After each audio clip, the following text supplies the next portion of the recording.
말씀 보겠습니다. 사도행전 1장 1절 말씀부터 11절입니다. 좀 기니까 우리 5절까지만 먼저 읽을까요? 1절 말씀부터 5절입니다. 한 절씩 읽겠습니다. 데오빌로여, 내가 먼저 쓴 글에는 무릇 예수께서 행하시며 가르치시기를 시작하심부터 그가 택하신 사도들에게 성령으로 명하시고 승천하신 날까지의 일을 기록하였노라. 그가 고난 받으신 후에 또한 그들에게 확실한 많은 증거로 친히 살아 계심을 나타내사 40일 동안 그들에게 보이시며 하나님 나라의 일을 말씀하시니라. 사도와 함께 모이사 그들에게 분부하여 이르시되 예루살렘을 떠나지 말고 내게서 들은 바 아버지께서 약속하신 것을 기다리라. 함께 읽습니다. 요한은 물로 세례를 베풀었으나 너희는 몇 날이 못되어 성령으로 세례를 받으리라 하셨느니라. 아멘. 네, 오늘부터는 이제 사도행전을 함께 나누려고 합니다. 사도행전 몇 장으로 되어 있죠? 28장입니다. 네, 그러면 한번 생각해 볼게요. 사도행전 오늘도 지금 5절까지만 읽었잖아요. 본문은 15절, 11절까지 본문입니다. 그러면은 다음에 또 1장 계속 하겠다라는 그런 의도가 보이시죠? 그럼 28장을 한 반으로 나누면은 또 한 몇 장? 56이 되나요? 네, 그러면 1년에 52주 훨씬 넘어가겠죠? 네, 아주 대장정을 이제 시작할 예정입니다. 네, 그래서 오늘 말씀의 제목을 사도행전 대항해의 시작, 이런 거창한 제목을 제가 붙였습니다.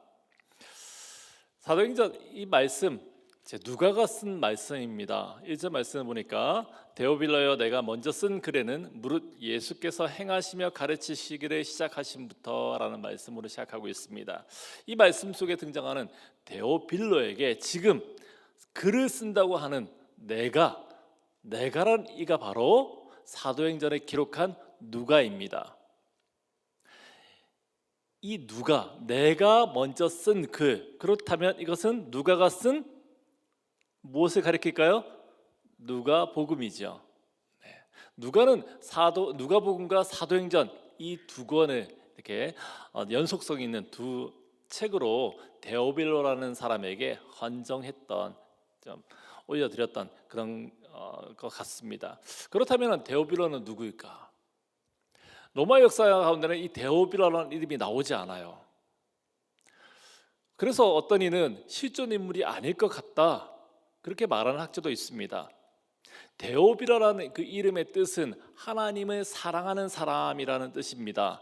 이 뜻과 관련해서 어떤 학자들은 초대교회 당시에 굉장히 신실한 누군가를 가상으로 해서 누가가 썼다라고 볼 수 있지 않겠느냐라고 말하는 이도 있습니다.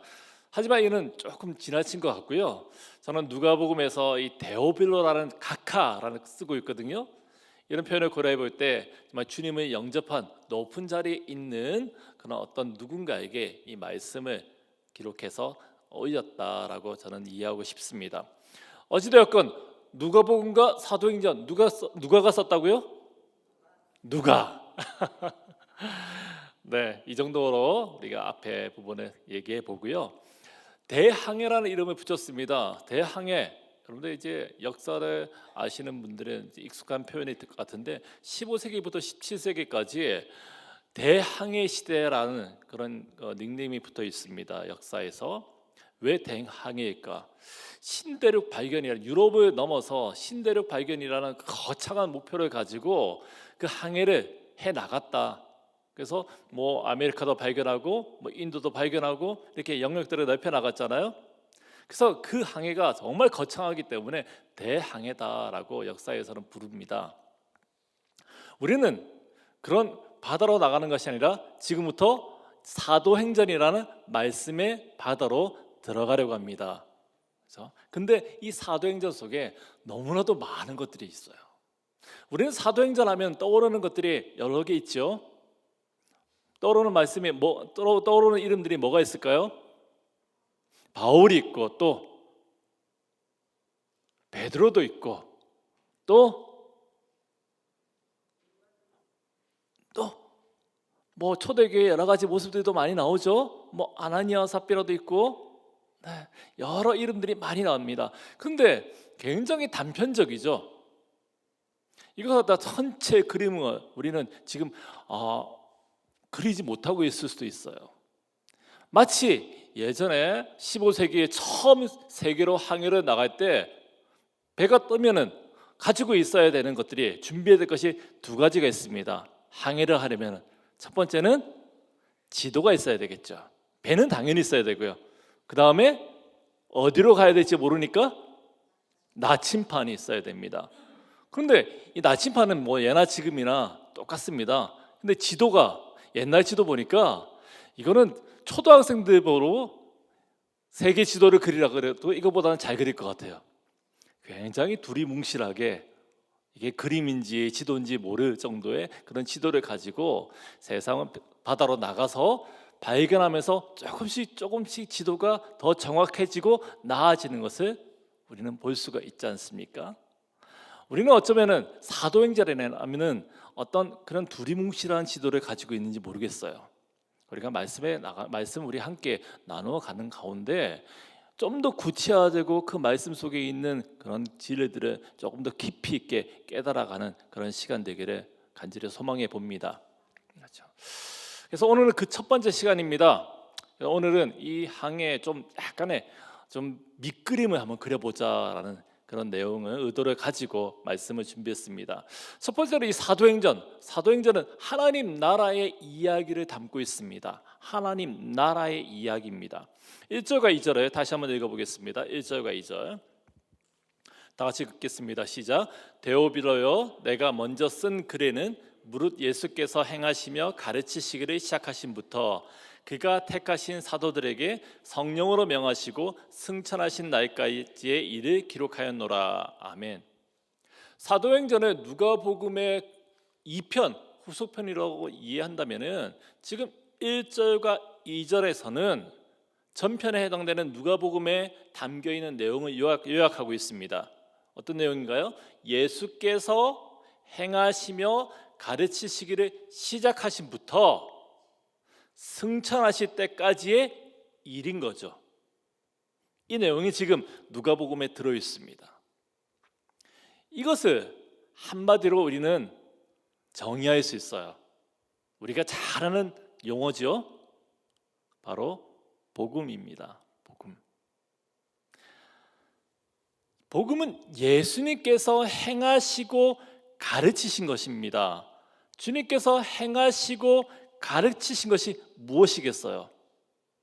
바로 하나님 나라지요. 그렇게 본다면 예수님의 삶은 다름 아니라 하나님 나라의 삶입니다. 예수님께서 이 땅에 오심으로 하나님 나라가 들어온 거죠. 이미 시작된 거죠. 이 땅에 하나님 나라가 그렇게 시작되었습니다. 그런 의미에서 사도행전은 이미 시작한 하나님 나라의 이야기를 담고 있다라고 할 수 있습니다. 그런데 말씀은 그렇게 시작한 하나님 나라에 대해서 언제 끝이 났다, 완성되었다라고 말하지 않습니다. 왜 그렇습니까?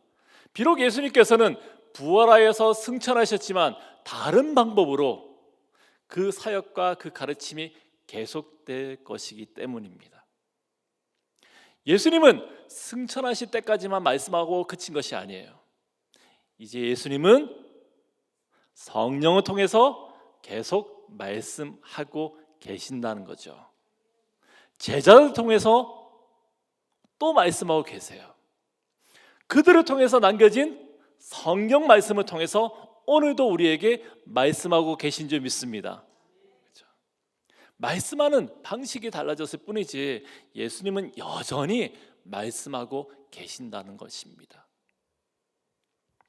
그 말은 하나님 나라의 통치자이신 왕으로 오신 예수님께서 지금도 여전히 다스리고 계신다라는 거죠. 여러분들은 하나님 나라의 백성인 줄 믿으십니까? 그렇지만 우리의 왕은 누구라고요? 예수님인 거죠. 예수님의 통치를 받는 거예요. 이렇듯이 하나님 나라의 일은 지금도 계속되고 있습니다. 그래서 하나님 나라는 현재일 수밖에 없어요. 예수님께서 제자들을 통해서, 그리고 수많은 믿음의 선배들을 통해서, 그리고 오늘 이 땅의 교회들을 통해서, 그리고 우리 나 자신을 통해서 하나님 나라의 일이 계속해서 진행되고 있다. 이 사실을 우리는 꼭 기억해야 될 것입니다. 여러분들은 부흥을 꿈꾸십니까? 우리 함께하는 교회가 부흥하기를 원하십니까? 여기는 대답이 없으시네요. 저만 꿈꾸고 있나요? 우리 함께하는 교회 정말 부흥을 꿈꾸십니까? 우리는 모두가 부흥을 꿈꾸고 있어요. 그래서 이런 의미에서 부흥이라는 관점에서 사도행전을 부흥행전이다라고 부르는 이도 있습니다. 그런데 그 부흥이라는 개념이 우리가 막연히 기대하는 그런 부흥과는 좀 달라요. 우리는 부흥을 이야기할 때 어떤 성장이라고 말하는 경향이 있습니다. 우리 교회에 부흥을 허락하여 주십시오라는 그런 기도를 할 때 머리 한 구석에서는 이곳에 가득 채워야 되겠다. 빨리 이곳을 채워 주십시오. 큰 교회를 세웠으면 좋겠습니다라는 기대가 우리 가운데 어쩌면 스며시 자리 잡고 있는지도 모른다는 거죠. 많은 사람들의 일반적인 부흥에 대한 이해입니다. 그런데 사도행전에서 말하는 부흥은 뭘까? 베드로, 바울, 그리고 사도들을 통해서 뿌려진 그 복음이 닳는 자리자리마다 교회가 세워졌습니다. 많은 교회들이 세워졌어요. 그런데 그 교회들의 모습이 오늘날의 부흥하는 교회다라고 하는 거대 교회, 이제 요즘에는 거대 교회란 말도 안 하죠. 메가처치, 그런 교회가 아니었어요. 그 교회는 복음을 믿는 받아들인 이들이 모여들었습니다. 복음의 기쁨과 감격이 있었습니다. 뿐만 아니라 그곳에는 수많은 갈등과 어려움이 있었다고요. 복음이 전혀 없던 곳에 복음이 들어갔으니 얼마나 갈등이 있었겠어요. 생활 방식이 달라졌으니까요. 치열하게 이 땅 가운데 살아가는 그런 삶의 논리가 아니라 하나님 나라라는 다른 영역의 그 원리를 가지고 이 땅을 살아가고 있으니까 익숙했던 것과의 괴리가 생기는 거죠. 그래서 갈등이 있고 어려움이 있고 다툼이 있었어요. 그 수많은 예들이 사도행전 속에 기록되어 있습니다. 스데반이 복음을 전하자 어떻게 됐습니까? 사람들이 돌을 들어서 스데반을 쳐 죽였어요. 바울이 복음을 전하자 귀신 들려서 사단의 종로로 됐던 이가 고침을 받고 점치는 일을 그만뒀다고요. 그 주인 되는 이는 바울을 잡아 죽이려고 했어요. 바울이 핍박했습니다. 복음을 전하는 바울이 타고 있던 그 배가 유라굴로라는 어마어마한 풍랑을 만났습니다. 좋은 일이잖아요. 복음을 전하기 위해서 복음을 붙들고 살아가는 이가 가는 곳에 풍랑을 경험하게 됐다고요. 하나님 나라를 전하고 하나님 나라의 백성으로 산다는 것이 결코 순탄치 않다라는 그 이야기를 사도행전은 담고 있습니다. 그렇죠. 하나님 나라는 이 땅 가운데서 충돌하고 분란을 일으키고 고통을 겪게 만들 수밖에 없는 그런 이야기입니다. 우리가 사도행전을 살피면서 우리가 주목해야 될 것은 바로 이거예요. 좌충우돌하면서 복음이 선포되어지고 갈등을 일으키고 그런 갈등을 넘어서 교회가 세워지고 하나님 나라의 삶을 살아가는 그 사람들의 모습을 보자는 거죠. 그 모습이 바로 우리의 모습인 거예요. 나만 겪는, 내가 예수 믿기 때문에 당하는 그 어려움과 고통과 갈등들이 나만의 문제가 아니라 이미 이전에 처음으로 복음이 선포되는 그 자리에 그들이 겪었다고요. 그것을 넘어서 하나님의 뜻들이 드러나고 교회가 세워지고 생명을 일으키는 역사가 일어났다는 거예요. 그 모습을 보면서 우리는 도전을 받는 거죠. 힘을 받는 거죠. 우리가 말씀 속에서 사도행전을 묵상하는 가운데 그런 힘을 좀 받았으면 좋겠습니다. 그렇죠? 그리고 주님께서 시작하신 그 하나님 나라의 삶을 제자들이 그렇게 살았던 것처럼 여전히 또 우리도 그렇게 살아야 한다는 그런 숙제를 우리에게 던져주고 있습니다. 부흥은 이 땅에서 그리스도인으로서 전혀 구별되지 않았던 사람들이 복음을 살아내는 것입니다. 심지어 고난이 있다 할지라도 핍박이 있다 할지라도 치열하게 살아내는 것이 바로 부흥입니다. 그렇게 부흥은 현재형이죠. 제가 하나님 나라는 현재형이라고 그랬잖아요. 부흥 현재형입니다. 부흥은 지금도 하나님 나라를 그렇게 살아가는 것인지 믿습니다. 두 번째로 사도행전은 복음의 그러한 증인들의 이야기예요. 신약성경에서 마태, 마가, 누가, 요한 이 네 개의 복음을 사복음이라고 부릅니다. 또 공간복음이라는 이름도 붙여졌어요. 근데 누가복음과 사도행전 이 두 가지 말씀을 썼지 않습니까? 그런데 사도행전이 좀 카테고리가 다릅니다. 여러 가지 이유가 있겠지만 가장 큰 이유를 들자면 사도행전이 아니라 그 앞에 마태, 마가, 누가, 요한복음 여기서는 예수님이 주인공이 되어서 얘기를 해요. 예수님이 나가서 전하시고 기적을 일으키시고 또 하나님의 나라들이 드러나고 있어요. 근데 사도행전에서는 예수님이 주인공이 아니죠. 3절 말씀 보겠습니다. 3절입니다.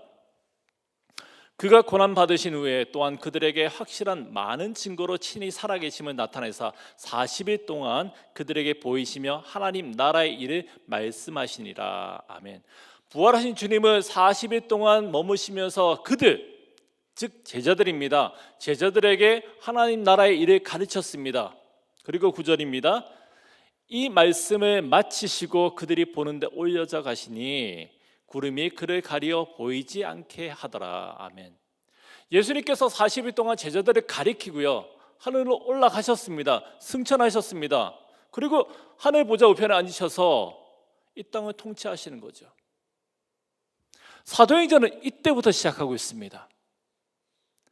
40일 동안 주님께 배웠던 그 제자들이 우리와 같은 그런 이들이 이 땅에서 하나님 나라를 전하고 가르치며 사는 이야기를 담아내고 있다라는 것이죠.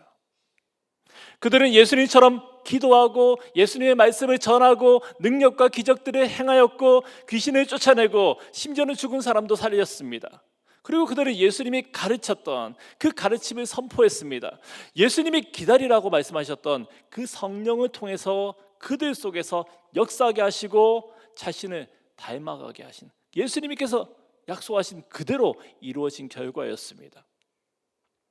여러분 오늘도 성령님께서 나는 그리스도인이다 라고 고백하는 우리 모두 가운데 역사하고 계심을 믿으십니까? 주님 오늘도 여전히 우리를 당신을 닮은 모습으로 주님과 같은 그런 일을 행하도록 만들어 가고 계시다는 사실을 믿음으로 고백하기 원합니다. 그렇기에 저와 여러분들이 사도행전의 주인공입니다. 사도행전은 영어로 act라 그래요. 행동하는 겁니다. 움직여가는 것입니다. 우리 함께하는 교회가 정말 사도행전을 살아내는 그런 교회가 되기를 간절히 소망합니다. 매일매일 이 땅에서 그리스도인으로서 움직이고 세상에서 소란을 일으키고 복음의 역사들이 드러나기를 또한 간절히 소망합니다. 사도행전 가운데 기록되어 있는 사도들의 그 이야기, 예수님의 이야기, 하나님 나라의 이야기를 들으면서 그 하나님 나라의 역사가 오늘 이곳에 우리들을 통해서 우리 함께하는 교회 가운데 정말 크게 일어나기를 또한 기대해 봅니다. 그것을 우리는 부흥이라고 하죠. 그것을 부흥이라 한다면 정말이지 맛보고 싶지 않습니까? 말씀의 능력이 우리 심령 가운데 세밀하고 강하게 정말 새겨지기를 우리가 소원해야 되지 않겠습니까? 우리를 움직이게 하는 액트, 우리를 움직이게 하는 그 모든 중심에 예수 그리스도의 놀라우신 역사가 정말 드러나기를 간절히 기대하며 또한 믿음으로 고백하는 저와 여러분 되기를 소망합니다. 마지막으로 사도행전에서 우리가 보아야 할 것은 성령님의 이야기예요. 하나님 나라 이야기잖아요. 그리고 복음의 증인들의 이야기예요. 우리의 얘기예요. 그리고 마지막으로 성령님의 이야기입니다. 4절을 함께 읽겠습니다. 4절 시작. 사도와 함께 모이사 그들에게 분부하여 이르시되 예루살렘을 떠나지 말고 내게서 들은 바 아버지께서 약속하신 것을 기다리라. 아멘. 부활하신 주님은 제자들에게 40일 동안 하나님 나라의 일을 가르쳤습니다. 그런 가르침을 받았던 제자들이 어느 날 예수님께 물었습니다. 6절입니다. 주께서 이스라엘 나라를 회복하심이 이때입니까? 여기서 말하는 제자들이 말하는 이때가 언제겠습니까? 4절에서 주님은 내가 아버지께서 약속하신 것을 기다리라고 말씀하셨어요. 아버지께서 약속하신 것, 그것은 다름 아니라 누가복음 2장 24장에서 말하고 있는 위로부터의 능력입니다. 바로 성령이에요. 성령을 기다리라고 예수님께서 제자들에게 40일을 무려 40일을 가르쳤어요. 그리고 그것을 기다리라고 말씀하셨어요. 그러자 제자들이 그때입니까? 성령을 받는 그때입니까? 근데 그렇게 얘기하지 않고 이스라엘 나라를 회복하는 그때가 맞느냐라고 질문하고 있습니다. 제자들의 관심과 예수님의 관심이 다르다는 거죠. 제자들의 관심은 언제 이스라엘 나라를 회복하는가에 있었습니다. 사실 제자들의 많은 이들은 예수님을 따라다니면서 그 땅 가운데 메시아의 왕국이 세워지면은 한 자리 하고 싶은 그런 욕망이 있었어요. 구약에서 예언하였던 온전한 하나님 이스라엘의 나라, 그 왕국이 일어나기를 기대하고 있었습니다. 그런데 그 주인공 대신 예수가 십자가에 못 박혀 죽었습니다. 그들이 가졌던 모든 기대가 한 번에 무너졌어요. 그 한 예로 예수님께서 죽으시고 부활하셔서 엠마오로 가는 그 제자들을 만났습니다. 그들이 이런 얘기를 하죠. 우리는 이 사람이 이스라엘을 속량할 자라고 바랐다. 누가복음 24장 21절 말씀에서 그래요. 우리는 이 사람이, 예수님입니다. 우리는 이 사람이 이스라엘을 속량할 자라고 바랬었다. 이스라엘의 회복을 기대했는데 그 기대가 이제 완전히 무너졌다. 그래서 우리는 엠마오로 갈 수밖에 없다. 더 이상 희망이 없다라는 그런 의미를 품고 있습니다. 그랬는데 죽었던 예수가 어떻게 됐습니까? 살아났잖아요. 더 놀라운 역사가 일어난 겁니다. 잊었던 기대가 다시 생기게 된 겁니다. 그런 기대 가운데 이때니까 이런 질문을 하고 있어요. 이 문장을 원문 그대로 해석한다면 주여 바로 이때입니까? 예수님은 지금 성령 받을 때를 이야기하고 있는데 제자들은 다른 얘기를 하고 있는 겁니다. 40일 동안 배웠지만은 작지 않은 날이잖아요. 40일 동안 배웠는데 이들이 잘 못 배운 거예요. 다른 생각을 가지고 배우니까 제대로 학습될 리가 없죠. 공부 못하는 애들이 제 특징이 그거잖아요. 제가 그래요. 잡다한데 관심이 많아. 이거 책 한 권만 봐야 되는데 저희 집에 와서 제가 공부하는 책상을 보신 분은 알겠지만 책이 이렇게 쌓여 있어요. 한 권만 봐야 되는데 이거 봤다가 저거 봤다가 그렇죠? 또 인터넷도 한번 했다가 공부를 잘 못해요. 그래서 하나만 봐야 되는데 제자들에게 예수님이 40일 동안 가르쳤는데 제자들이 그랬다는 거예요. 생각은 딴 데 있어요. 언제냐라는 거죠. 그 질문에 예수님께서 뭐라고 말씀하십니까? 7절과 8절입니다. 7절 제가 읽습니다. 이르시되 때와 시기는 아버지께서 자기의 권한에 두셨으니 너희가 알 바 아니요. 무슨 말입니까? 니네들이 그거 알 필요가 없다라는 거죠. 그렇죠? 그거는 하나님 뜻이지. 니네가 뭐 거기에 관심을 가지고 있느냐라고 하시면서 8절 우리 같이 읽겠습니다. 시작. 오직 성령이 너희에게 임하시면 너희가 권능을 받고 예루살렘과 온 유대와 사마리아와 땅끝까지 이르러 내 증인이 되리라 하시니라. 아멘. 제일 중요한 키입니다. 40일의 가르침이 헛된 가르침이 안 되는 것, 이들이 하나님 나라를 살 수 있는 것, 이들의 복음의 증인이 되는 것, 이들의 삶이 사도행전이라는 그 현재의 삶이 될 수 있는 것, 그 모든 키가 바로 여기에 있는 거죠. 오직 성령이 너희에게 임하시면이에요. 이스라엘의 회복의 때를 묻는 제자들에게 주님은 성령을 말씀하셨습니다. 오직 관심을 가지고 집중해야 될 것은 뭐라고요? 성령이라는 겁니다. 성령이 임하시면 이스라엘이 아니라 예루살렘을 넘어서 유대를 넘어서 사마리아 땅을 넘어서 땅끝까지 복음을 전하는 증인으로 살 수 있다라는 겁니다. 하나님 나라를 살 수 있다라는 겁니다. 부흥을 일으키는 그 주역이 될 수 있다라는 겁니다. 오직 뭐가 임하시면요? 성령이 임하시면요. 여전히 이스라엘 중심의 편협한 사고를 가지고 있던 그 제자들을 세상으로 나가게끔 만든 그 중심의 능력이 바로 성령님의 역사였습니다. 제자들의 관심을 전혀 새로운 방향으로 돌리는 그 역사의 중심에 성령이 있었다는 겁니다. 이렇듯이 제자들은 성령을 받고 나왔습니다. 세상 끝까지 복음을 전하는 그 선포하는 그 사역을 감당하는 주의 일꾼들이 되었습니다. 우리는 사도행전을 읽어가면서 성령을 경험한 제자들이 어떻게 변화했는지 우리는 보게 될 거예요. 어떤 핍박이나 어떤 사망의 어려움이라도 굴복하지 않고 복음의 증인으로 제자로서 살 수 있었던 그 능력의 그 이유들을 우리는 발견하게 될 거예요. 더 구체적으로 이들이 기다리면서 받아야 될 성령의 역사가 무엇이겠습니까?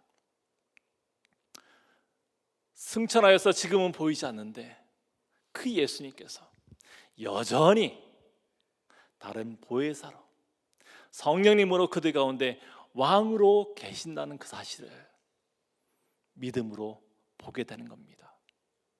십자가에 못 박힌 예수님이 바로 구세주이고 주이시고 왕이시며 메시아이심을 믿게 되는 겁니다. 주님께서 오래전에 말씀하셨던 그 말씀이 바로 오늘의 말씀처럼 생각나게 하시는 거죠. 부활의 능력으로 또한 그들을 지켜주시고 위로하여 주시고 그들을 격려해 주시는 그런 분이심을 알게 되는 겁니다. 또한 우리 성도들의 이 탄식의 기도를 들어주시고 또 함께 탄식하시면서 함께 중보해 주시고 계심을 알게 되는 거죠. 그래서 우리가 기도할 수 있는 이유가 되는 거 아니겠어요? 우리 기도를 주님께서 듣고 계시고, 이것을 무엇으로 우리가 알게 되는 겁니까? 성령이에요.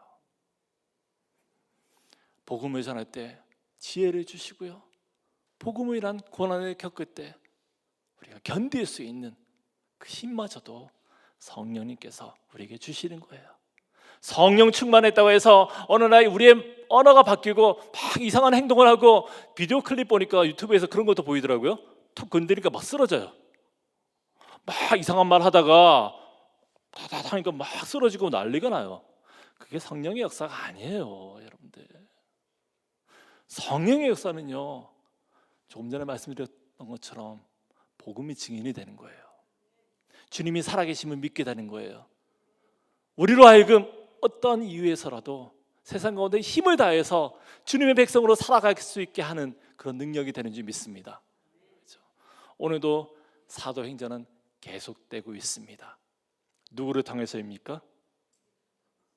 바로 저와 여러분들을 통해서요. 내가 능력이 있어서가 아니죠. 성령님께서 함께 하시고 있기 때문에 가능한 그런 역사인 줄 믿습니다. 우리 나를 통해서, 여러분들을 통해서, 우리 교회를 통해서 그 놀라운 역사가 계속되어질 줄 믿습니다. 정말 우리 함께하는 우리 교회 공동체가 성령에 충만하여서 하나님 나라를 세워가는 살아있는 공동체 되기를 간절히 축원합니다. 말씀을 다시 한번 정리하자면 사도행전은 하나님 나라의 이야기입니다. 사도행전은 하나님을 믿는 보통 사람들의 이야기예요. 그리고 사도행전은 성령님의 역사입니다. 그리고 오늘도 계속되는 우리의 이야기인 줄 믿습니다.